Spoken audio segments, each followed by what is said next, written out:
All right, guys, so I got a couple things in, and for my wife's 55 four-door project.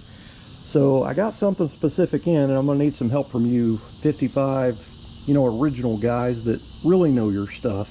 Because every time I build a Tri-5, it's always like with a 350 or a turbo 350 trans, and open air filter, air cleaner, and chrome valve covers, the type of stuff. I don't ever try to do original looking stuff. But this car, I'm trying to make it look original as I can, like a 210, off the showroom floor 210 four-door, but with a 305 and, with the factory 4-barrel air cleaner and the Chevrolet valve covers, the front oil fill tube and the intake, and, that type of stuff. I'm trying to make it look like a 265 the best I can. Now, this is the intake I'm going to be using. This is an Edelbrock Performer RPM, and the reason I'm using it is I already had it here. It's a used one, but it's in nice shape. There's no messed up threads. But it had the oil fill tube port here that I hole sawed out for an oil fill tube, so it's a great little intake for what I'm doing. But anyway, what I found, I have been looking at swap meets and on eBay for about a year, maybe 2 years, for the 1 year only specific 55 265 V8 oil filter canister. In 55, the Chevrolet line, that was the first year production small block Chevy. It was 265 cubic inch. They did not have spin-on oil filters on the block. They came out without in 56. So 55 265 is a 1 year only deal. So if you got an oil filter on your car, it was an external remote style oil filter that took the the filter down it. You take the lid off and you put a filter element in there. I always called them toilet paper canisters. So anyway, my idea for my wife's car was to try to find one of those and convert it into a radiator coolant overflow bottle. I want to paint it just like the factory colors, put the reproduction decals on it and everything, so it does look like the oil filter canister on a 265, but it's going to be the radiator overflow. I thought it would be really neat, and it's using an original part and just kind of goes with the originality with it being a 55. So I've already got the Chevrolet scripted valve covers. I've got the 4-barrel air cleaner for it. So this is going to kind of just complement the look of it under the hood. So anyway, I've been looking around, and I got to tell you, those 1 year only remote canister oil filter setups for a 55, I have noticed they range from anywhere from $200 to $400, the ones I have found. I looked at the swap meets that I've been to, and of course you can't find any. I think I found one at the Tulsa swap meet 2 years ago, and I don't remember what that guy wanted for that. 175 bucks, I think. So anyway, I've just been looking, and at the end of it, I thought, well, I'll just make my own. I'll buy just a canister from something else that looks like it, and then I'll build my own brackets and all that kind of stuff. I got on eBay a few days ago, and I seen this one that I'm getting ready to show you. And it was buy it now $35.99 with free shipping. The problem is he has it listed for a Ford, and I am 99% sure this is 55 265. So I want to know, some of you Tri-5 Chevy specific guys, if this is for sure what I got, and even if it isn't, I'm going to modify it. I have a welder cutoff wheel and everything I can make that thing work. You know what I mean? So I'll have to modify it to make it into a coolant bottle, but it'll be a challenge and it'll be kind of fun. A little art project for me. But anyway, I'm going to turn the camera around and show you guys this. And if you are a diehard 55 guy, 265, and you know what these look like, because they're pretty specific the way they're made with the bracket, tell me what you think. So this is it. It just came in today. So I got a little fitting there. I won't use none of that. Anyway, this is it right here. Now, usually the way you can tell a 55 Chevy oil filter canister is this bracket right here. It has the 6 square looking spot welds on each side for this bracket, and it goes on to the water neck. And again, this is a 1 year only part, and those holes and everything line up for that. But anyway, the lid looks correct to me, the way it it dips in and it's domed. I mean, the bracket looks right, has a hole right there. I don't see any markings on this like stamped into it other than one right there, and it says inlet. Right here it says inlet. But I do believe that this is 55 Chevy. It has the notches and the canister lid up here, which when I look at pictures, I see all this stuff.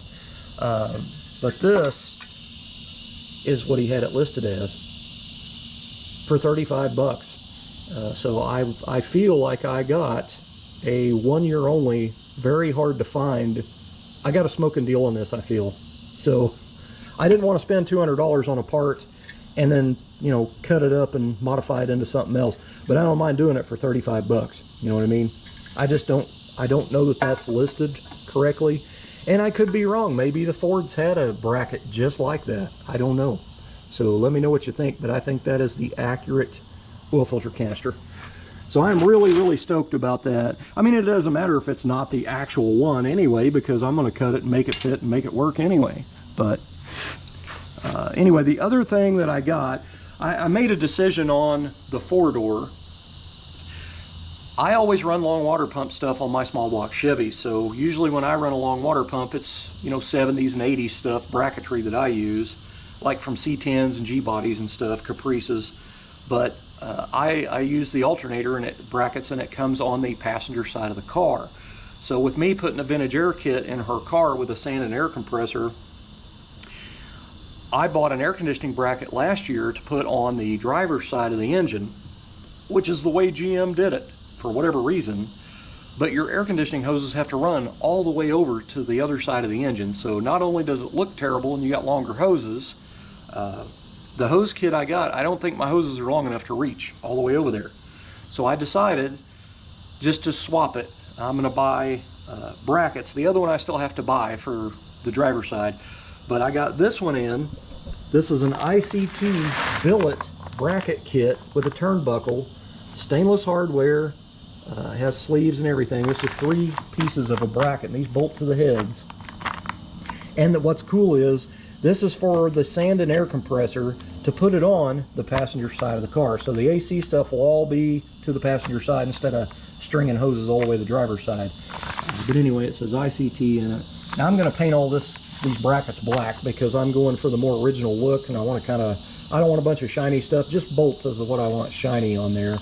But anyway, ICT makes the bracket for the other side for an alternator for long water pump for, you know, 10 SI or 12 SI alternator, which I have a 12 SI, and this bracket looks the same as the other side. So it'll almost kind of look like a front runner kit in a way, because I don't have power steering or anything else. I just got an alternator and an air conditioning compressor. So I think that is awesome. And these were only, let's see, $78, I think. So now hopefully it'll work on the car after I go in and, you know, now that I'm talking about it and saying it's all cool and it looks awesome, and it's, you know, it's a thick aluminum bracket, so I think it looks better than having that steel, you know, cut from steel plate bracket that I had for the driver's side. It's just not very cool to look at. But anyway, I love it. I think it's cool. But anyway, they're going to match. But anyway, the alternator will be on the driver's side now instead of the passenger side, and the sand and AC compressor will be on the passenger side, and, you know, the hoses won't have to be as long for the air conditioner. But so now I have the factory 4-barrel air cleaner, the Chevrolet scripted valve covers, the front oil fill tube, and now I have the external oil filter that'll be converted into a radiator overflow. So, you know, when the hood's open on the car, it should fool a lot of people. It's not going to fool diehard 55 guys, you know what I mean? I'm not going for that. I just want that look of originality. And I don't mind having some of the original stuff and then modifying it or changing it to work for something else, kind of like I did on the hardtop with some of the stuff. And I don't want a ton of options on the car. I still want it to look like a stripped down, you know, 210 with radio delete and clock delete, which, if you didn't catch that, I have the radio delete plate, but it folds down and there's a radio that's in behind the dash. So it'll look like a radio delete car until you flip the radio delete panel down. But it's a different style of build that I'm doing than I've ever done. So I've never done an original looking car with hubcaps and stock height and stock steering wheel and all that kind of stuff, and kind of original colors. I'm doing the actual Shoreline Beige 55 color on the roof, but the green that I changed to on the car is a Buick, 50s Buick color. It's more green than blue, like Chevrolet's Sea Mist green looks kind of blue to me. It's a nice color, but I like the Buick colors better. But anyway, I thought I'd give an update on the 4-door on some of the parts, and I'm excited, man. That I love getting parts, you know what I mean, and I just think that is cool. But If you know what them canisters look like for a 55 Chevy 265 for the remote oil filter, type in the comments below what you think that is. But I'm 99.9% sure that is a 55 265 oil filter can.